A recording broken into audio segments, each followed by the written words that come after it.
Okay, so I just wanted to go over some of the basics of your iCX homepage and different views that you'll see. A couple of the features we have are under the options menu. When you're set up as a generic user in the iCX, this is the screen you're going to see.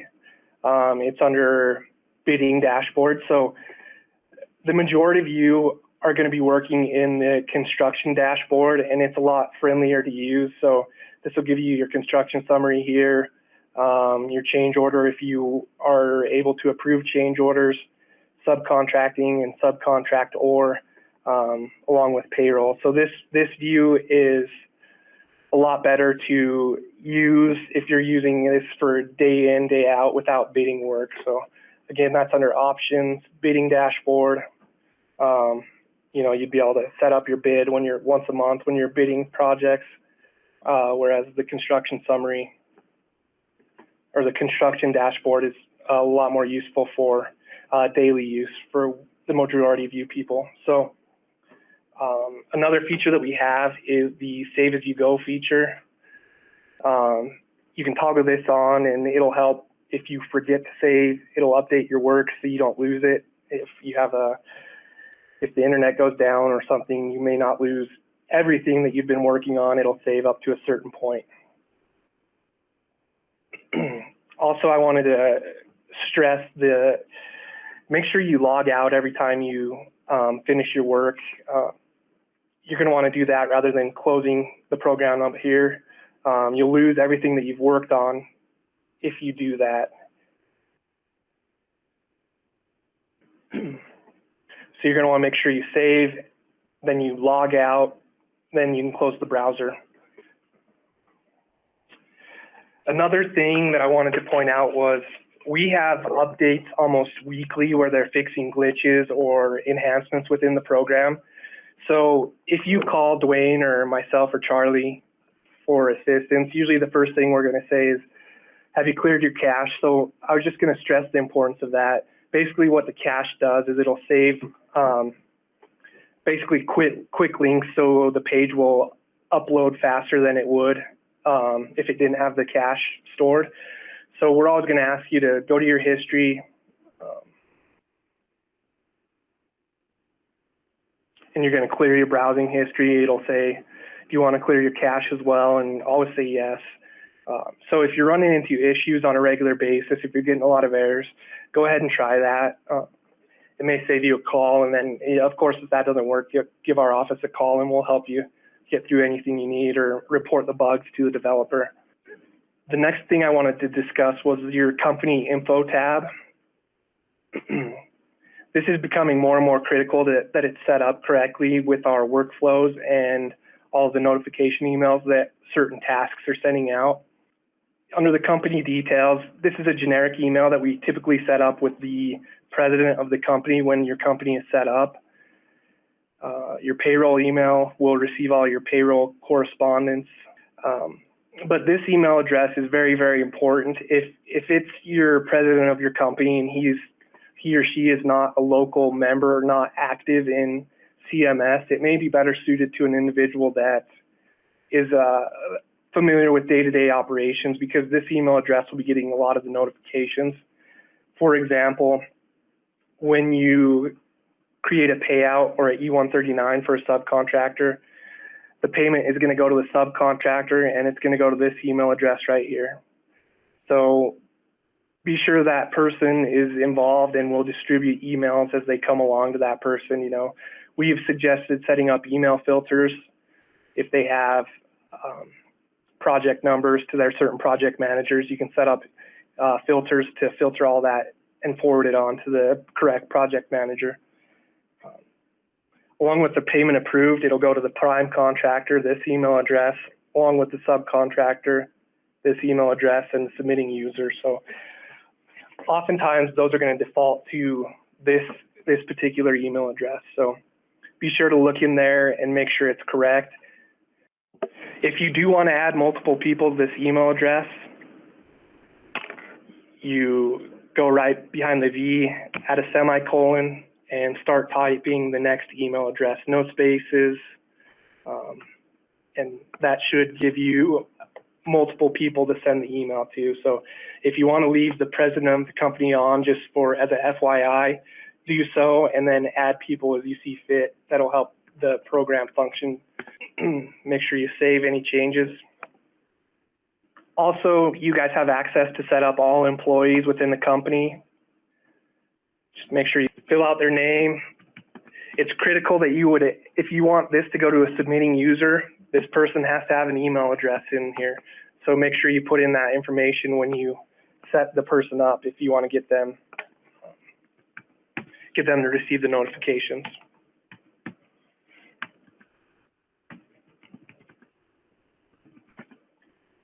And then make sure you toggle over to security. If you want the individual to have unlimited access, they would be an administrator. If you just want them to be able to upload certs and monitor like construction activity, they would need the construction summary. If you want them to add subcontractors and build subcontracts, they would need subcontracting. And again, back to bidding, if they're going to bid the work for you, they would need the bidding security. So make sure you review those for your company. If somebody leaves the company, make sure to inactivate that person. Right here's the account active, inactive. Make sure it's just a simple toggle. You can't necessarily delete an account once it's been created, but you would inactivate it. Okay. And if somebody's having trouble with their password, if they forget it, this is where you'd reset the password as well.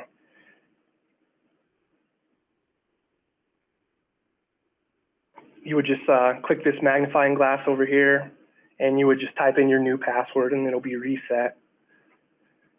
Anybody with administrative rights can reset passwords within the company. We are able to do it as well. Sometimes, you know, we'll direct them back to the company as well. I just wanted to bring up, this is where your OJT information will go up. As a company, you can add your OJT training right here. Simply delete it, add it, and then civil rights will go in and approve it. Lisa, is that approved on a yearly basis? Is that how that's working now? Yes, that's correct. So once we receive it, they'll get a letter that's good for the whole year, and then we'll just restart once the year is up. I don't know how new of a feature that is, but just as an FYI, it'll be under your company information, and that's where you'll populate that once a year. Does anybody have any questions about that? Company setup, general, user rights, anything as far as that goes? I wanted to review your E139 training and just kind of display how critical it is that you save the program rather than red Xing. So to accept the payments, you go to subcontract, or if you're going to create a payout, it would be subcontracting. Primes are working in subcontracting, all your subs are subcontractors.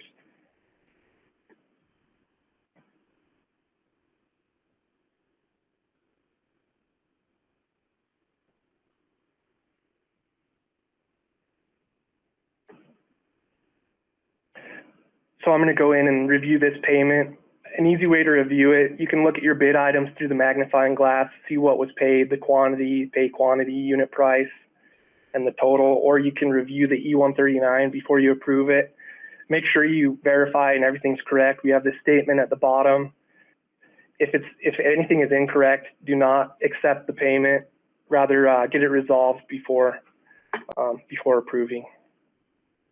So once you're satisfied and everything is correct, you would put in your receive date. This is the date we're looking for, is the date you receive the check. So this will come into play when federal highways will audit our program, and sometimes for whatever reason an E139 will not be accepted for a couple months or at the time of the payment. It kind of slips through the cracks. So what we ask you to do is put the actual payment that you received the check and deposit it into your account. That way the feds look at payment is received within 30 days of the prime contractor receiving payment. So that's the date of the estimate. And then you will toggle approve. This is the statement that you're gonna, if everything's correct, select yes. You can view the E139. It says the payment was approved. You may print this for your records. everything looks good, but I'm not going to hit save, and I'm just going to close out the program to show the criticalness of saving it.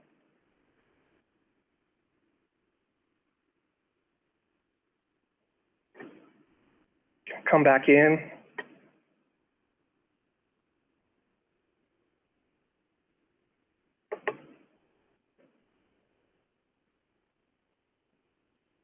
And the approval was washed away, so always remember to save and log out up at the top. There's features built into the program that'll avoid you losing your information. So I'm going to go in and approve again. So say I'm not going to save this time, I'm just going to close the tab here. The program has a feature built in that's going to say, do you want to save before continuing? Obviously you're going to say yes, or if you want to add a note, I'm going to go ahead and save that.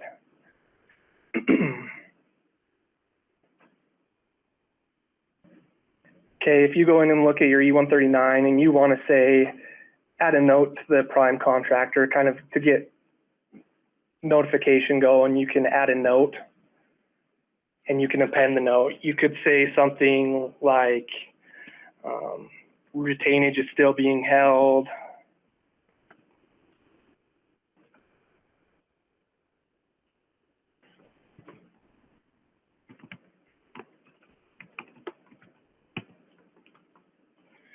And you can append that, and the prime contractor will be able to see that and respond back. The prime contractor is able to add documents.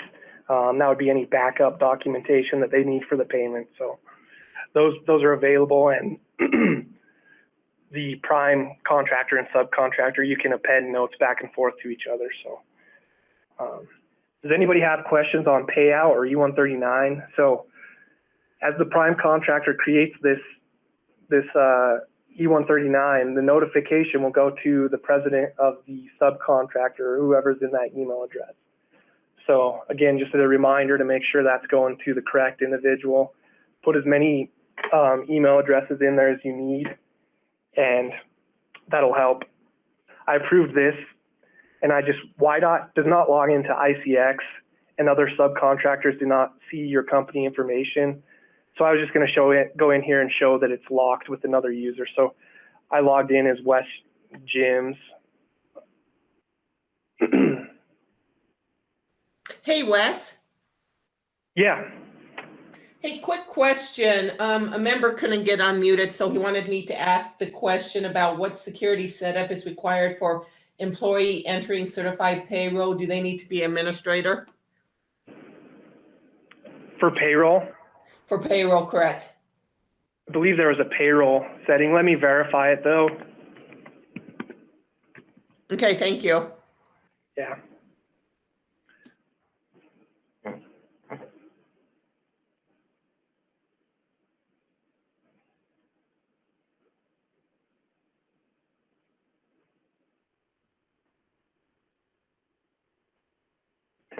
There's not. So Charlie's going to look into it, figure it out real quick, and we'll let you guys know what exact security you need.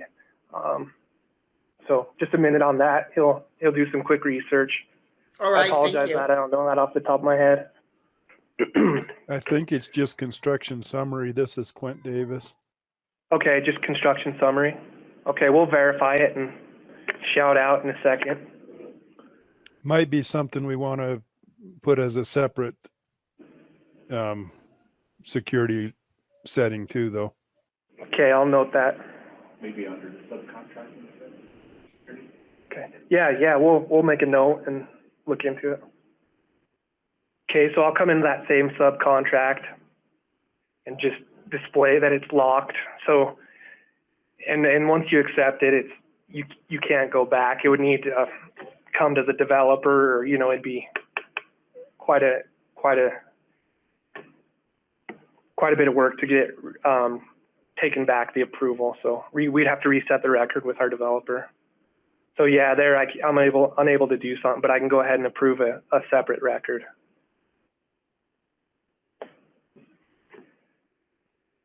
Are there any other questions on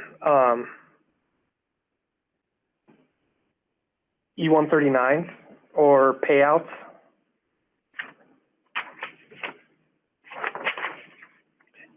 If not, we'll move on to certifications. We'll come back to payrolls after certification. So I did want to let everybody know that we've updated our instructions. I'll pull those up really quick. So to review all YDOT forms, contractor related, you go to YDOT's website. It'd be good to bookmark this. And it was kind of an aha moment. Go business with YDOT, contractors. Here's an iCX link where we'll take you to the folder where we house all documentation. And there's instructions. Here's the second version of instructions. We're on version 11 for generic instructions. If we set up a new company, we typically send these to people. We'll send these four links, or at a minimum, we'll send the certifications and the version 11 instructions. So it was requested that we update the certification. So here we updated them to show that prime and first tier subcontractors can approve or submit certifications. Just as a reminder, the resident engineers cannot upload certifications. They're locked out of the iCX side. And we did include instruction on how to do a multi-certification upload called a single document upload to multiple materials option. And it kind of runs you through how to upload one document to multiple items that need certification. So if you have multiple items on your T168, this is the method you'll want to use. If you have a certification with fence, post, wire, hardware, this is the way to go. You can enter a quantity and just make sure the unit of measure is critical. If it is displaying, that you get it in the correct unit of measure, because our reports are built off this unit of measure.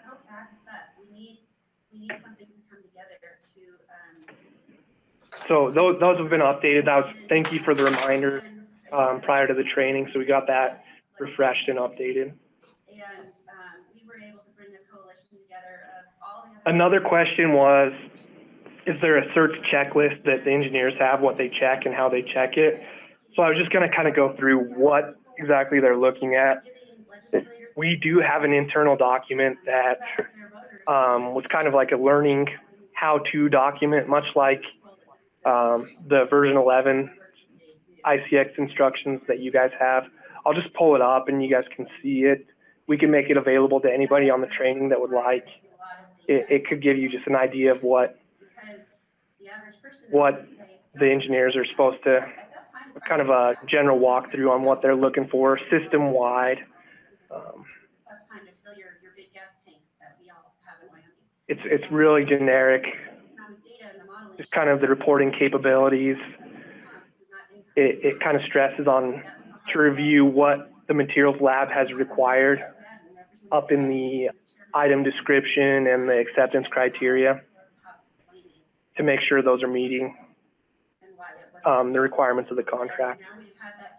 So just as a side note, this is available. You can look through it on your own time if you like.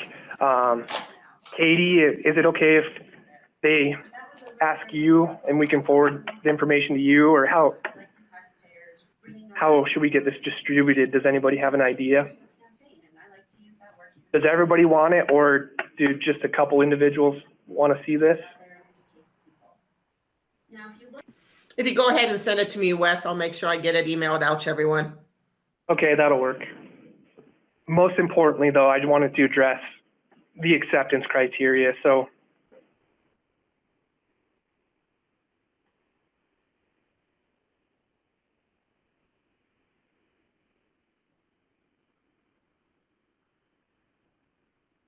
as you're getting ready to upload your certification and you have all the documentation, I encourage you to take a look up here at the top portion of the screen. So we're looking at dry mulch here. So oftentimes materials will add a note. So it'll say certification and your noxious weed free certification by the ton. This has basically been picked out of the spec book. So they're kind of adding a reminder that this is what the specification requires. Let me pull that up. So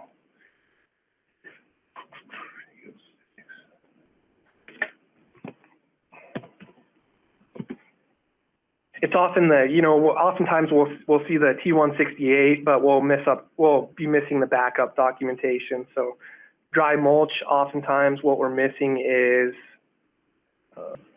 the noxious weed-free certification right here. So this is where it's by state law that we require this documentation to make sure we're not spreading weed. So this is our biggest indicator of what, just make sure you look at what's required. I'm going to go down here to fence posts. This is another one that often people struggle with. So we'll get the certification, the T168, but we're usually missing the treating and boring reports. So along with the assay reports, again, it's in the spec book. That's just kind of dropping an indicator that there's a little bit extra along with the certification that's needing that sometimes it's missed.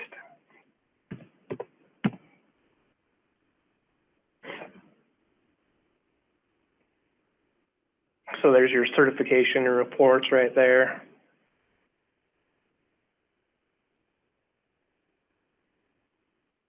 Fly ash, there's a little bit extra, your certification and your chemical analysis.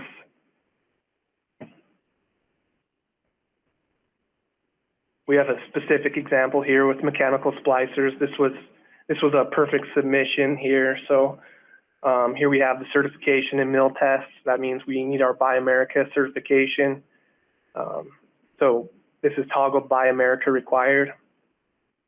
In here, the certifications and finals group has indicated go to section 514.23 and look at the special requirement. So I'm going to go there in the spec book. And here we have it requires an AASHTO specified yield strength of 125%. So I'm going to go ahead and look at the document.